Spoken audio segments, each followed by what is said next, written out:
Hello అండి. నేను doctor Naini, fertility expert, consultant at 39 hospitals Karimnagar branch. ఈరోజు మనం ఒక ఇంపార్టెంట్ టాపిక్ అదేంటంటే ప్రెగ్నెన్సీ పాజిటివ్ వచ్చిన తర్వాత ఒక కపుల్‌కి మనకి ఎన్నో సందేహాలు ఉంటాయన్నమాట. సో, ఎప్పుడు డాక్టర్‌ని కన్సల్ట్ చేయాలి? ఎప్పుడు స్కాన్ చేయించుకోవాలి? ప్రెగ్నెన్సీలో ఏమేమి తినొచ్చు? ఏమేమి తినకూడదు? ఏమి అవాయిడ్ చేయాలి? రెస్ట్ తీసుకోవాలా? ఇవన్నీ ఎన్నో సందేహాలు ఉంటాయన్నమాట. సో, వన్స్ మనకి ప్రెగ్నెన్సీ అనేది కన్ఫర్మ్ అయిన తర్వాత అంటే ఎప్పుడైతే పీరియడ్ మిస్ అయితదో ఆ తర్వాత వాళ్ళు యూరిన్ ప్రెగ్నెన్సీ టెస్ట్ చేసుకుంటారో దాంట్లో 2 లైన్స్ వచ్చింది అంటే పాజిటివ్ అన్నట్టు. సో, దాంట్లో పాజిటివ్ వచ్చింది అనంటే మరి వెంటనే డాక్టర్‌ని కన్సల్ట్ చేయాలా అంటే యూజువల్‌గా మీకు ఇంతకుముందు ఏమి కాంప్లికేషన్స్ ఏమీ లేవు. న్యాచురల్‌గా ప్రెగ్నెన్సీ వచ్చింది, పాజిటివ్ వచ్చింది అన్నప్పుడు మీరు యూరిన్ టెస్ట్‌లో పాజిటివ్ వచ్చిన తర్వాత ఒక 2, 3 డేస్ లేదంటే 1 వీక్ తర్వాతైనా హాస్పిటల్‌కి వెళ్ళొచ్చనమాట.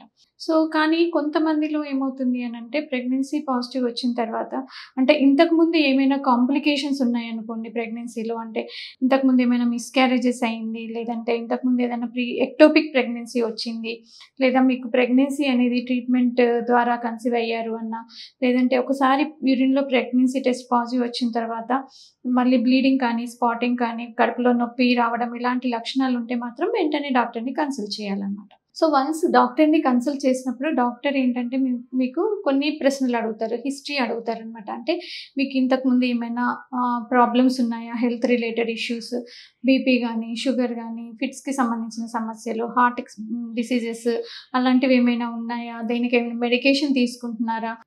ఆస్తమా ఇట్లాంటివన్నీ ఏమైనా ఉన్నాయా? అని డీటెయిల్‌గా హిస్టరీ అడుగుతారనమాట. ఇంకా ఫ్యామిలీలో కూడా ఎవరికైనా అంటే అబ్నార్మల్ బేబీస్ ఉన్నారా?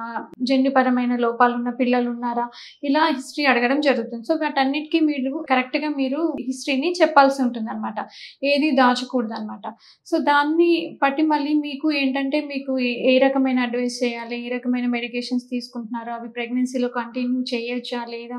ఇవన్నీ కూడా మీకు మీ డాక్టర్ సజెస్ట్ చేస్తారు. తర్వాత టెస్ట్‌ల విషయానికొస్తే ఫస్ట్ టైమ్ డాక్టర్‌ని విజిట్ చేసినప్పుడు మీకు కొన్ని స్క్రీనింగ్ టెస్ట్‌లు, బ్లడ్ టెస్ట్‌లు అడ్వైస్ చేయడం జరుగుతుందనమాట. సో, వాటిలో ఇంపార్టెంట్ ఏంటంటే థైరాయిడ్ హార్మోన్‌కి సంబంధించిన పరీక్ష, తర్వాత హిమోగ్లోబిన్ ఎంతుంది, మీ బ్లడ్ గ్రూప్ ఏంటి, తర్వాత వైరల్ స్క్రీనింగ్ మార్కర్స్ అంటే HIV infection, hepatitis B, hepatitis C and VDRL అంటే సిఫిలిస్‌కి సంబంధించిన బ్లడ్ టెస్ట్ ఇవన్నీ చేయడం జరుగుతుంది. ఎందుకంటే ప్రతి టెస్ట్‌కి కూడా ఒక ఇంపార్టెన్స్ అనేది ఉంటుంది. ఇప్పుడు థైరాయిడ్ హార్మోన్ లెవెల్స్ చాలా తక్కువగా ఉన్నాయి అనుకోండి. సో, పుట్టబోయే పిల్లల్లో మానసిక ఎదుగుదల సరిగా ఉండకపోవడం ఇలాంటి ప్రాబ్లమ్స్ రావచ్చు. లేదా హిమోగ్లోబిన్ తక్కువగా ఉంది మీకు అనంటే ఆ మదర్‌కి ప్రెగ్నెన్సీలో కాంప్లికేషన్స్ ఉండొచ్చు. లేదంటే వైరల్ ఇన్ఫెక్షన్స్ ఉన్నాయి అని మనకు తెలిస్తే దానికి సంబంధించిన ప్రికాషన్స్ తీసుకోవాల్సి ఉంటుంది. సో, ప్రతి టెస్ట్‌కి కూడా ఒక సిగ్నిఫికెన్స్ అనేది ఉంటుంది. తర్వాత స్కానింగ్ ఎప్పుడు చేయించుకోవాలి? మరి వెంటనే ప్రెగ్నెన్సీ టెస్ట్ కన్ఫర్మ్ పాజిటివ్ అని తెలియగానే స్కాన్ చేయించుకోవాలా? లేకపోతే 2 వీక్స్ ఆగిన తర్వాత చేయించుకోవాలా అనంటే యూజువల్‌గా మనకి ప్రెగ్నెన్సీ డేటింగ్ అనేది ఎలా కాలిక్యులేట్ చేస్తారు అంటే మిస్డ్ పీరియడ్ తర్వాత మనకి వెంటనే ప్రెగ్నెన్సీ పాజిటివ్ వచ్చింది అంటే అది 4 వీక్స్ ప్రెగ్నెన్సీ అన్నట్టు. అంటే మనకి లాస్ట్ పీరియడ్ డేట్ నుంచి ప్రెగ్నెన్సీ వీక్స్ అనేది కాలిక్యులేట్ చేయడం జరుగుతుందనమాట. సో, అలా కాలిక్యులేట్ చేసినప్పుడు మనకి ఇమ్మీడియేట్‌గా ప్రెగ్నెన్సీ యూరిన్‌లో పాజిటివ్ వచ్చిందంటే అప్పటికి అది 4 వీక్స్ ప్రెగ్నెన్సీ అన్నట్టు. సో, యూజువల్‌గా మనకి ప్రెగ్నెన్సీలో హార్ట్ బీట్ బేబీది తెలియడానికి 6-7 వీక్స్ టైం పడుతుందనమాట. సో, ఈ ప్రెగ్నెన్సీలో స్కానింగ్ అనేది యూజువల్‌గా పాజిటివ్ వచ్చిన తర్వాత ఒక 2 వీక్స్ తర్వాత మీకు స్కాన్ అడ్వైస్ చేస్తారు. కానీ కొంతమందికి ఎర్లీగా స్కాన్ చేయాల్సిన అవసరం పడుతుంది. ఎవరికైతే ప్రెగ్నెన్సీ పాజిటివ్ వచ్చిన తర్వాత సివియర్ పెయిన్ గానీ, బ్లీడింగ్ కానీ, ఫెయింటింగ్ అటాక్స్ అలా ఉంటే మాత్రం వెంటనే స్కాన్ చేయాల్సి ఉంటుంది. ఎందుకంటే ఎక్టోపిక్ ప్రెగ్నెన్సీ అనేది రూల్ అవుట్ చేసుకోవడానికి. లేదంటే ఇంతకుముందు సిజేరియన్ సెక్షన్ అయిన వాళ్ళు లేకపోతే ట్రీట్మెంట్ ద్వారా కన్సీవ్ అయిన వాళ్ళకి కూడా స్కాన్ అనేది కొంచెం ఎర్లీగా చేయడం జరుగుతుందనమాట. తర్వాత ఎలాంటి జాగ్రత్తలు తీసుకోవాలి అనంటే యూజువల్‌గా ప్రెగ్నెన్సీ అనేది నార్మల్ లైఫ్‌లో ఒక పార్ట్ అన్నట్టే. అంటే మీరు డైలీ యాక్టివిటీస్ అన్నీ కూడా కంటిన్యూ చేసుకోవచ్చు. కాకపోతే కొంతమందికి ఎవరికైతే ఏమైనా రిస్క్స్, ప్రాబ్లమ్స్ ఉన్నాయి అని అన్న వాళ్ళకి డాక్టర్ సజెస్ట్ చేస్తారు.